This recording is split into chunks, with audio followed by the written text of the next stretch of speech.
سلام دوستان و عزیزای دل، امید است که جور و صحت سلامت باشین. به اولین ویدیوی کانال ایردراپ رایگان خوش آمدین.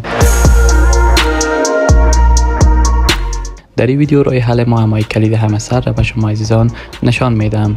اما پیش از اینکه ویدیو را شروع بکنیم لطفا کانال یوتیوب ما را سابسکرایب کنید تا از همچون ویدیوهای مفیدی که براتون در آینده میمانیم مستفید شوید. لایک ویدیو هم فراموشتان نشود تا براتون با انرژی کامل ویدیو بسازیم. معمای کلید همسر خیلی مهم است عزیزان، چون وقتی همسر لیز شود و شما کلیدی نداشته باشین 100% در وقت فروختن همسر به مشکل میخورین که همه زحماتتان حیف خواهد شد.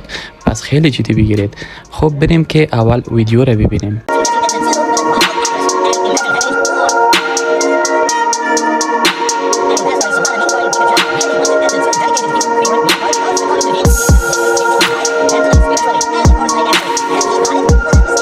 خب قسمی که در ویدیو دیدین دوستا، ما کندل های سرخ و سبز داریم که کندل های سرخ به طرف پایین و بالا و کندل های سبز به طرف چپ و راست حرکت میکنن.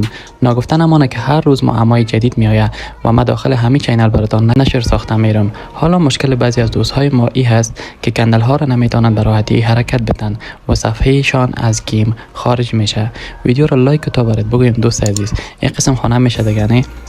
خب شما برای برطرف کردن مشکل باید تلگرامتان را اپدیت کنین که همه دوستای ما انشالله میفهمن که دیگه چطور تلگرام خودشان را اپدیت کنن و مشکل 100% انشالله برطرف میشه و شما به راحتی میتوانید کلید رویاهایتان را به دست بیاورین. خب فعلا اوقات خوب و خوش داشته باشین. هر نوع مشکل دیگری که دارین میتوانین در بخش کامنت بنویسین تا ویدیوی دیگر یا حق.